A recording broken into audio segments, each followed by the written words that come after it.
Salut, j'espère que tu vas bien. Alors je suis toujours en road trip entre le Canada et les US. Et sur mon parcours, j'ai rencontré un couple de Français, coucou Zoé et Henri, à qui il est arrivé quelques petits soucis niveau location de voiture. Et je leur ai dit aussi un truc ils étaient pas au courant. Donc du coup, je me suis dit que ça serait peut-être sympa que je fasse juste un petit épisode. Si toi aussi t'envisages louer une voiture, que ce soit au Canada ou aux États-Unis, pendant l'un de tes voyages, ou si tu viens en prospection, etc. Donc je vais te donner 3 petits conseils, parce que c'est vrai que moi je les ai pour acquis à force d'en avoir loué, mais c'est pas le cas pour tout le monde, donc j'espère que ça va pouvoir t'aider. Alors déjà, le premier truc à savoir, donc eux ils sont arrivés à l'aéroport de Los Angeles et ils ont attendu 6 heures. Je répète, 6 heures avant de pouvoir récupérer leur voiture. Donc ils n'étaient pas très contents. Et d'ailleurs, je connais un autre couple qui était arrivé à Montréal et qui avait aussi attendu de nombreuses heures. Donc déjà, je pense que la première chose à penser si tu loues une voiture à l'aéroport, c'est déjà, est-ce que tu arrives dans un aéroport où il y aura énormément de Français? Alors, disons que tu prends Air France Paris-Los Angeles. Pour moi, ça paraît très évident que si tous ces Français viennent à Los Angeles, ils vont certainement vouloir faire un road trip. Donc ils vont tous vouloir louer une voiture. Donc forcément, vous allez tous arriver en même temps au même endroit. Donc il va y avoir la queue. Pareil pour un vol France-Montréal, si ce n'est qu'il y a quand même pas mal d'expats à Montréal. Mais bref, du coup, c'est pas étonnant que si tu veux récupérer ta voiture tout de suite en arrivant, tu risques d'attendre. Donc peut-être la chose à penser, c'est est-ce que ça serait pas plus stratégique de récupérer, surtout que eux en plus ils rendaient la voiture à San Francisco, donc ils la rendaient pas dans le même aéroport. Mais est-ce que ça serait pas plutôt stratégique d'arriver à l'aéroport, de prendre un Uber ou un bus ou peu importe, qui t'emmène. Alors déjà, est-ce que tu as vraiment besoin de la location au moment où tu arrives? Je suis pas sûre. Déjà, va à l'hôtel, repose-toi, tu viens de prendre un décalage horaire dans les dents, donc tu n'en auras peut-être pas besoin tout de suite. Ça te permet déjà d'économiser 24 heures. Et en plus de ça, le stress, et puis tu as le temps de te poser. Donc déjà, est-ce que ça serait pas malin d'aller se poser juste 24 heures?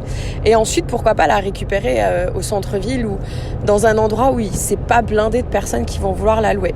Déjà, de 1, ça risque d'être plus rapide, et de 2, souvent ça peut même être moins cher. Donc voilà, quelque chose à réfléchir, à penser, à calculer, etc. Mais voilà, ça c'est, je pense que c'est important. Le deuxième petit conseil, ils n'étaient pas au courant, c'est qu'en Amérique du Nord, la voiture... Alors bien évidemment, je parle d'agence de location. Je ne parle pas de l'application Turo, d'ailleurs, Turo, qui est comme Airbnb, mais pour voiture. Donc tu loues de particulier en particulier. Par contre, là, du coup, si tu récupères chez le particulier, il faut que tu lui ramènes. Les locations de voitures d'agence, tu n'as pas besoin de la rendre propre. Je répète, tu n'as pas besoin de la rendre propre. Je me souviens avoir loué une voiture en Martinique et en Guadeloupe, et c'est vrai que ça m'avait vraiment saoulée de devoir aller la nettoyer avant de la rendre. Parce que du coup, en Amérique du Nord, tu n'as pas besoin de le faire en fait. C'est inclus dans le prix. Donc voilà, ça peut déjà te permettre de souffler un peu, de gagner un peu d'argent et de gagner du temps au moment où tu la restitues. Et en général, la restitution est très rapide. Donc je me souviens d'Henri qui stressait un peu parce qu'il devait rendre la voiture à l'aéroport. Je lui ai dit non mais t'inquiète pas, franchement c'est beaucoup plus rapide que la récupérer, parce qu'en général, surtout dans les aéroports, ils vont avoir plein d'agents qui sont là en stand-by avec une espèce de machine. Ils vont faire le tour de la voiture, ils vont voir qu'il n'y a rien, et puis voilà, c'est bon, c'est fait. Ah d'ailleurs, oublie ce que je viens de dire. Et le troisième petit truc aussi que je voulais partager, c'est la carte de crédit. Donc aux États-Unis et en Amérique du Nord, pays de surconsommation, ils aiment beaucoup les cartes de crédit. Ils ont une logique très différente sur la consommation et les crédits. En France, on n'aime pas faire des crédits. Ici, on adore. Et en fait, les cartes de crédit, ça permet que, disons qu'il t'arrive un pépin avec la voiture, ils ont déjà une carte de crédit où ils vont pouvoir retirer quelques milliers d'euros. Ils peuvent aussi prendre la caution. Donc, fais bien attention que ta carte ne fait pas seulement débit. Donc, ça, c'est vraiment très important parce qu'en fait, ils te rendent... c'est pas compliqué, hein, ils te loueront pas la voiture. Donc, même si tu viens de France et que tu arrives aux États-Unis et que tu as une carte de débit, il y a des risques qui ne te la louent pas. Donc après, ça peut dépendre des agences, mais franchement, je ne prendrai pas le risque.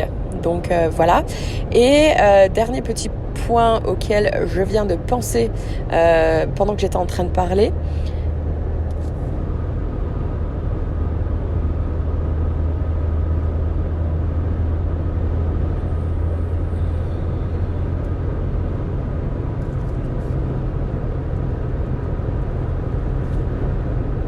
C'est qu'en Amérique du Nord, tu peux souvent trouver ce qu'ils appellent des coupons, C-O-U-P-O-N, c'est des réductions. Donc si par exemple tu sais que tu veux louer, je sais pas moi, avec l'agence qui s'appelle Aziz ou Dollar ou Enterprise ou peu importe, essaie de taper sur internet coupon for rental car et donc réduction pour voiture de location avec telle agence ou des trucs comme ça. Peut-être que ça peut te permettre d'économiser aussi un petit peu. Et puis voilà, moi je ne recommanderais pas forcément de louer via des comparateurs. Moi en général je préfère aller faire moi-même mes comparatifs sur les différents sites et aller directement avec l'agence, parce que j'ai toujours peur que s'il arrive un problème, c'est comme quand tu achètes un billet d'avion, s'il arrive un problème ils vont te dire ouais mais parce que tu as loué avec Booking ou machin ou bidule, ils vont venir te trouver des excuses pour pas résoudre ton problème. Ah, et un autre dernier point auquel je viens de penser, je me souviens qu'une fois j'avais loué une voiture dernière minute à Montréal.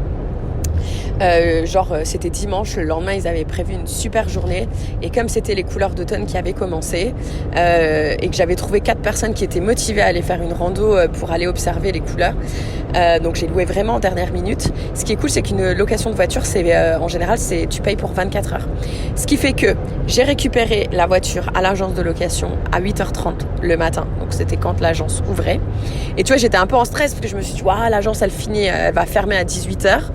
Ça va être chaud pour pouvoir être rentré à 18h avant qu'elle ferme. Et en fait non, ils m'ont expliqué que c'est 24 heures, ce qui fait que je peux rentrer quand je veux en fait, parce qu'il y aura une boîte à disposition pour mettre les clés.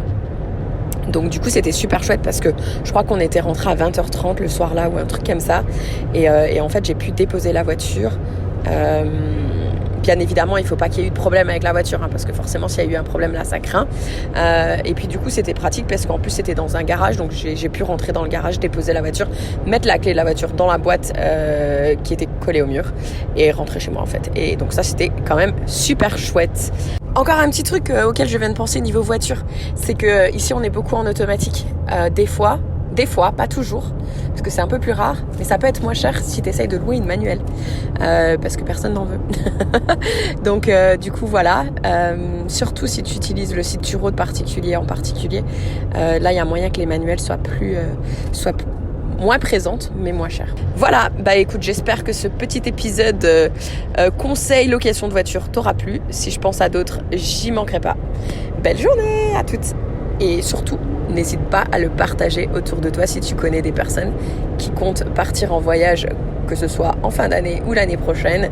Ça pourra peut-être leur servir à eux aussi. Et par ailleurs, n'oublie pas qu'il y a un épisode aussi qui t'explique tout sur les pourboires en Amérique du Nord, parce que quand on va au restaurant ou au bar, c'est très différent de la France et de l'Europe. Donc c'est vraiment un épisode aussi à écouter et à partager, parce que c'est quand même épuisant quand les touristes européens débarquent en Amérique du Nord et qui ne se sont pas renseignés sur les différences de culture, Donc à écouter aussi. Voilà, je suis en mode donneuse de leçons, mais crois-moi, pour avoir été serveuse et d'avoir servi des Européens, ça peut être très frustrant et ça serait quand même dommage qu'on montre une mauvaise image de nous. Donc voilà, belle fin de journée à toutes.